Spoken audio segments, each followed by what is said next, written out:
Hello and welcome to Freya's Tropical Garden special Christmas episode. Today I've got plenty of festive cheer for you. So here's what we've got coming up on today's episode. I went to Chichester Christmas Plant Fair to talk to Yvonne's plants about some of the plants that she's growing. I'm reviewing some products for overwintering plants which would make great Christmas gifts. And we'll take a look at my highlights of 2025. First up, we're going to visit Chichester College Christmas Fair to speak to Yvonne's plants about some of the house plants that she's selling there. I'm Yvonne from Yvonne's Plants. I'm a local grower based down in Gosport in Hampshire, and today I am at the Christmas Fair in Chichester College, and it's run by the same people that do the Rooksbury Garden Show, Broadlands Garden Show and so on. So today, even though we are literally at the end of November, I brought all sorts of stuff with me. We've got some beautiful citrus, some olives and bays that you can have outdoors all year round. We've got some other plants that are also good for all year round, but they're more of the herbaceous type stuff. So I've got quite a lot of things like heucheras, brunneras, ajuga and so on. Plenty of ferns and grasses. You've got these beautiful pygmy date palms. Now they're not something that you see very often in this country. Usually you just see the Canary Island date palm, which is the much more spiky foliage, whereas these are beautiful and soft. So if you have them indoors, it does work out really, really well because you're not going to poke your arm or poke your eye on it when you bend over for them. And also they don't tend to grow massively tall. I also got with me small pineapple variety. This one's not so great for eating, it's better just grown as an ornamental one, but the really funky thing about the pineapple is not from the fact that just the sheer shape and size of it on the top, is the fact that they are part of the bromeliad family, which have been around since the dinosaur age. So they are a very, very easy to grow plant, provided you keep them happy. We've also got the Hawaiian Vulcan palm. This particular variety in the wild has now become extinct. There was a small place on one of the islands where it was growing out wild, but that's no longer the case after a survey a few years ago. So this one is purely kept growing now by small scale growers like me, and there's a few other people around the country that do these ones. They are really, really weird looking. They've got a big fat bulbous stem on them, and then funny little leaves that sprout out the top. That one will benefit either from a very warm conservatory in the summer or all year round as a house plant. Then I've also got this really, really weird coloured cordyline. It's not a hardy one, so again it's more of a conservatory type plant. Then we've got spider plants, which most people are fully aware of the spider plants. They are really hard to kill, and they make lots and lots of little babies. And I had somebody come and collect some from me last year because her tortoise absolutely loves eating spider plants. So she bought lots from me, and I showed her how to take the little babies off it so she could keep her tortoise happy all those years. Then we've got this epipremnum, which is also, I believe it's called devil's ivy. Now I have mine growing up poles, but you can also plant them in a pot and treat it as a hanging basket plant, and it will cascade over the side. So they're quite a versatile sort of plant, and I really like this one for the fact that you've got the beautiful variegated foliage. I've also got a rubber plant, or ficus, that's an indoor one. Philodendrons, monstera, this beautiful cordyline. You can have it outside during the summer months, but over winter, I personally think this one is much better if you can bring it into a conservatory or shelter it away from the frost, because it won't appreciate the frost. It will turn the tips brown, which is not what you want on a bright pink coloured one. So for the alocasias, I've got quite a few. I started out originally just growing the plain green Alocasia macrorhiza, but I've since discovered how easy some of this variety are to grow. So you've got your Borneo King at the back, which will grow much, much taller and faster than your normal ones. Then I've got Regal Shield, which is this one with a lovely dark green on the top, but the purpliness underneath. Then I have also got Mayan Mask, which I find is very similar to it, but a little bit more of a pointed leaf than just your plain round one. Just gives it a little bit more point of difference, really. And then I also have the Kuching Mask one, which if I pull this one forward, you'll see how easily these ones multiply in the pots, but they're just beautiful with dark variegated foliage. My absolute favourite has to be this one here. It's the Aurea version. So no two leaves come out with the same markings. Sometimes you'll get a much plainer leaf, sometimes you'll get more yellow on there. I have on occasions even had the odd leaf that has come out whereby it's literally 1/2 green and 1/2 yellow. So very, very easy to grow these ones, because some alocasias are very, very difficult, and then you've got others, it's kind of like a sliding scale. Some are easier than others, and these ones are the absolute easiest to grow. I've brought along some of my big plants this time. We've got Strelitzia Nicolai. That one is faster growing, I find, than the other Strelitzias, and also it has a bigger final height once it gets mature.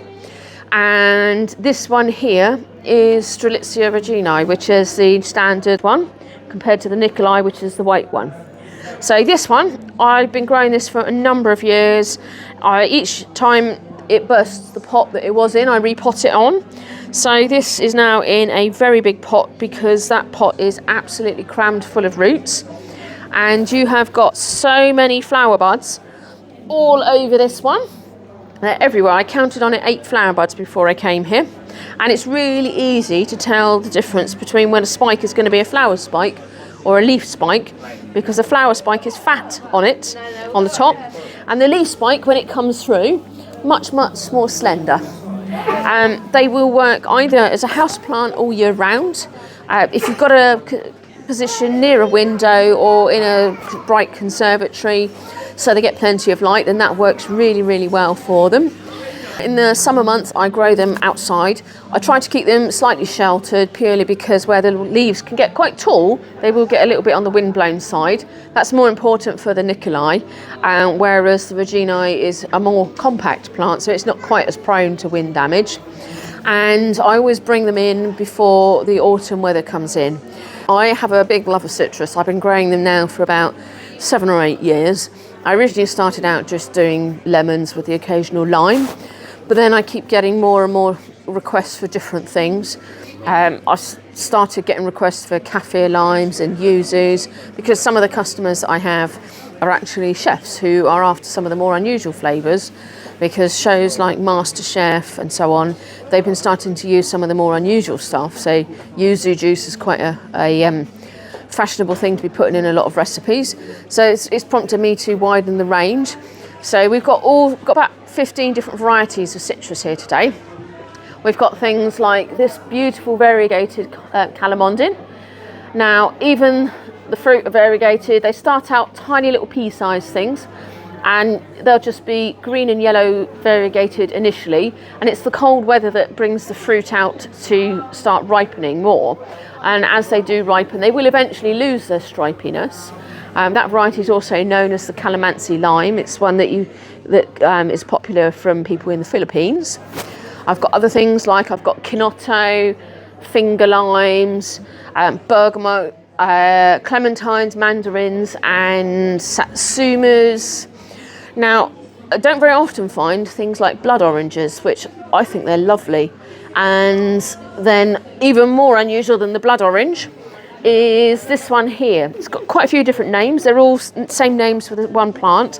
It goes under the name of the Archibald orange, or the Citrus Mea doppio sanguino, which means striped blood orange. But basically it looks like a blood orange on the inside, and with a orange skin with a red streak running down it. Amazing flavour, but just so hard to find in this country. And then we've got other things like we've got limes, we've got kumquats. I've even found key limes nowadays. The difference between key limes and regular limes is the key limes are much smaller. They usually come out around about golf ball size, and they have a much thinner skin on them. They're quite different from a regular lime, both in terms of the foliage and the fruit, because when I do so many different ones, I'm used to looking at the slight differences in the foliage. And even if you want to have a quick look at some of the differences that you get now with what I've got here, you've got your key limes with the very round leaves.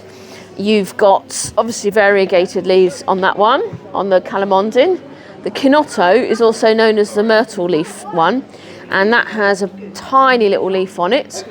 And then finger limes have even smaller leaves. And your kaffir limes have got effectively what looks like a double leaf, but that big wide part there is actually the petiole. So the way you can get plants off of me, you've got numerous different options. You can go and visit me at one of the garden shows, plant fairs and other different events that I do. And you'll find my website details are www.yvonnes-plants.co.uk, and that will give you on the website a big list of all the places that you can hunt me down. You can also message me through the website and ask to pop round and collect stuff. Now, I'm not open to the public nursery, but if you know in advance what you want and you let me know, then we can arrange a time and date that's convenient for both of us, and then you can come and collect your plants. You can also get hold of me through Marketplace, because I do advertise quite a few of my plants on Marketplace. And the new thing that I've been doing for 2025 is I'm able to do mail order. Now, my website's not all funky yet that you can click on a button and it will magically appear by DBT a couple of days later. Message me through there and then we can get it all sorted out. But I am now part of the government plant passport scheme, so I'm authorised to send you quality plants through the post. And then once I know what you want, we'll work out what the price is and get it sent to you.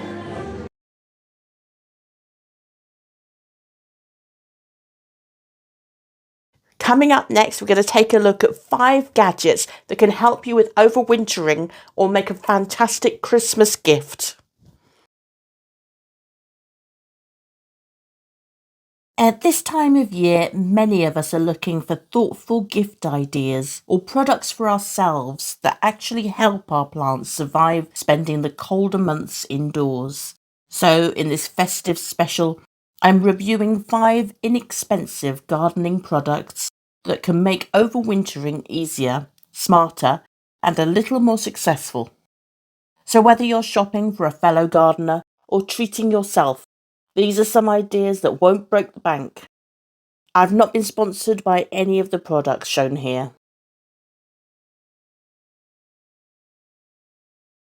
First up is the S3E watering indicator.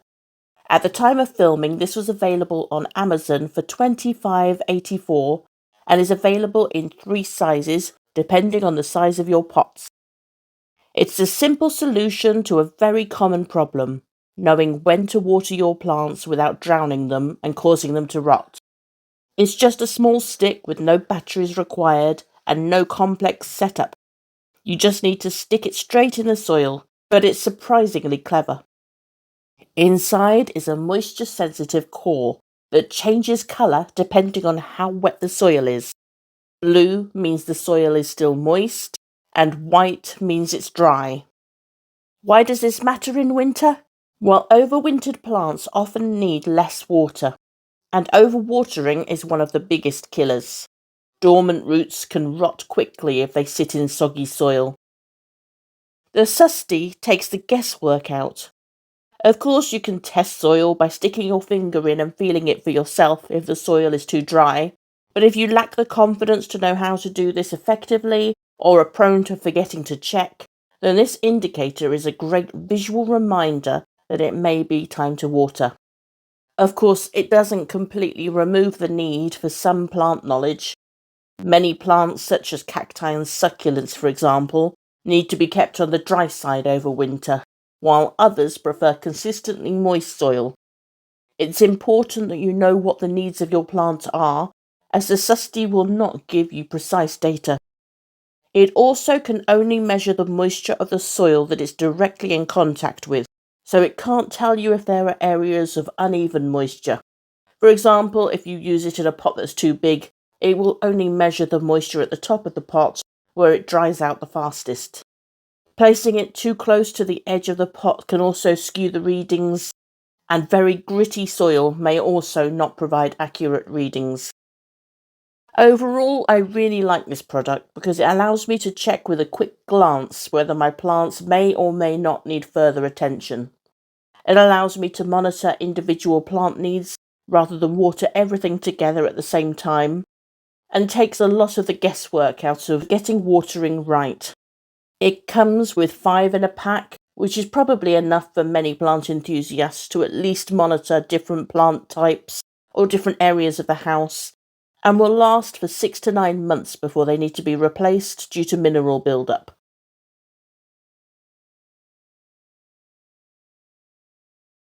If you prefer something a little more techy, the Yamron 4-in-1 Soil Moisture Meter is a useful device. This was $19.99 on Amazon at the time of filming and requires 4 AAA batteries sold separately.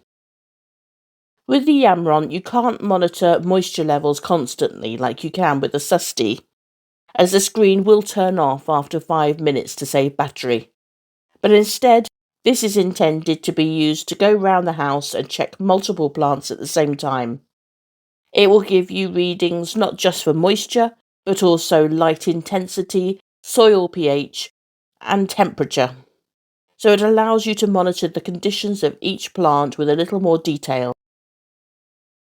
Temperature readings can be switched between Celsius and Fahrenheit at the press of a button, and the only other button you need to worry about brings up the pH reading, so it is simple to operate. The pH function is handy if you're overwintering acid-loving plants like philodendrons indoors, particularly if you have an alkaline water area, and the light meter can help you decide whether a grow light might be necessary. It's not laboratory-grade precision, but it is a great way to get to know the conditions that your plants are placed in and monitor them over the winter period. To use the Yamron, simply insert the probe into the soil and turn it on. Make sure that you remove the red cap from the probe before use, or it won't be able to sense the soil. And ensure the probe is clean and dry before and after use to avoid inaccurate readings or contaminating your soil. You might notice that moisture readings vary as you push the probe deeper into the pot. Make sure that you push it down deep enough to read the soil in the root zone and not just the fast drying crust at the top. Remember that the temperature levels can drop at night or rise when the heating is on, so try to take readings at different times to build a clearer picture. I think this is a very useful tool, alongside the S3E12 if you wish, to get more in-depth readings as well as to be able to monitor all your plants with just one device.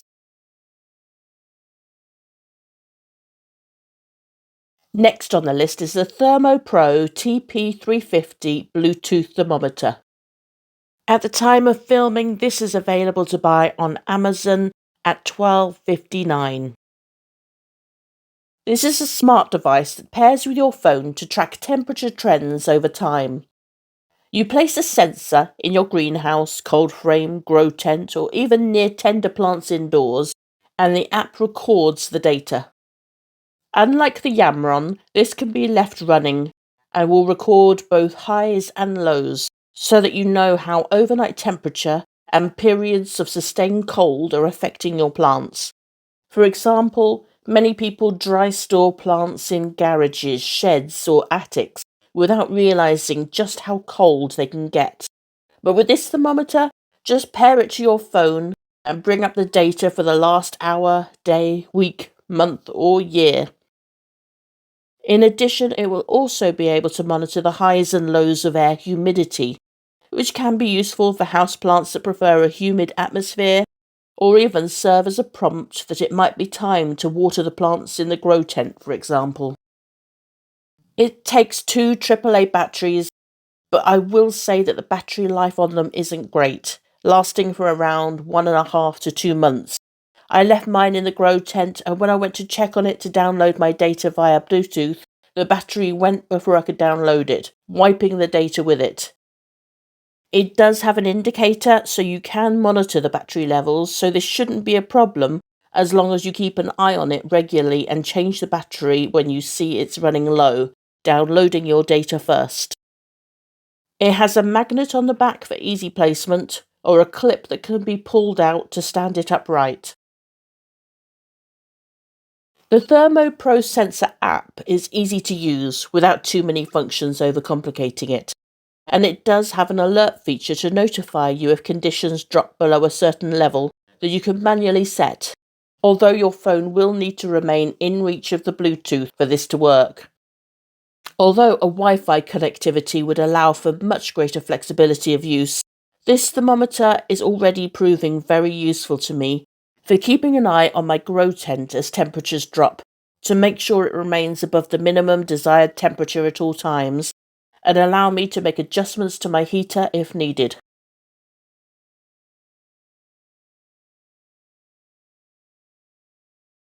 There are many inexpensive grow lights available on the internet which can help increase the light levels of your plants over winter. One of my favourites for smaller areas is the Garpsen LED plant grow light, which was available at onbuy.com for £32 at the time of filming. Winter days are short and many plants suffer from lack of light, but this grow light provides full spectrum illumination, which can really help keep things going. There are 3 bulbs which can be spread out to cover a wider area, with flexible arms that allow you to adjust how close the light is to your plant. The bulbs can be turned on together or toggled to have just 1 or 2 lights on, and you can set a timer for the light to go on and off every 3, 6 or 12 hours, which is great if you want to make sure it comes on automatically the next morning. Without added light, many overwintered plants and seedlings can get leggy or pale. With the Garpsen light or other similar grow lights, you can keep them photosynthesizing. It's energy efficient, doesn't overheat, and clips easily on a shelf or table. Of course, if you're trying to overwinter larger spaces such as a grow tent, there are grow lights that are better suited to the task. But for smaller propagators or a few houseplants, this does a great job.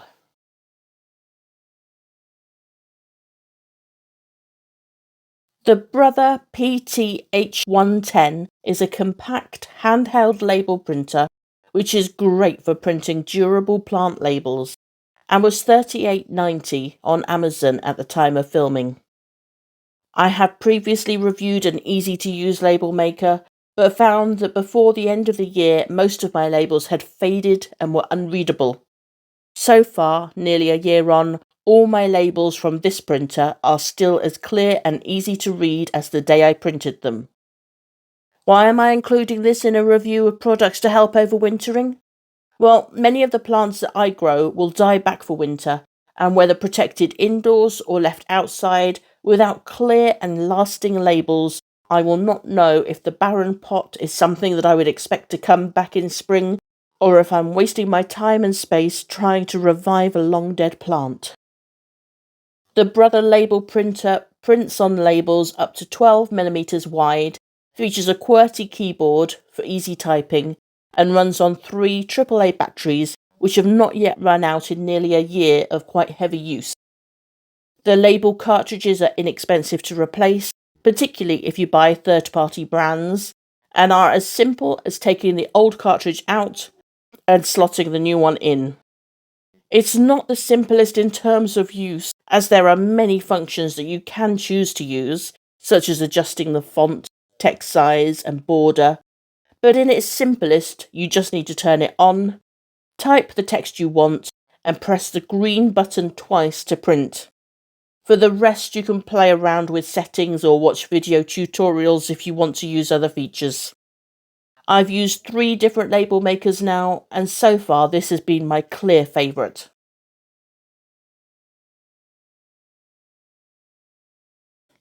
And finally, we're going to take a look at my highlights of 2025.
Well, that's all we've got time for today. I hope you've enjoyed this episode, and I wish you all a very Merry Christmas. If you've enjoyed watching this video, please consider subscribing and turn on notifications. You can follow me on Facebook, Instagram or X for video updates as well as my flower of the day.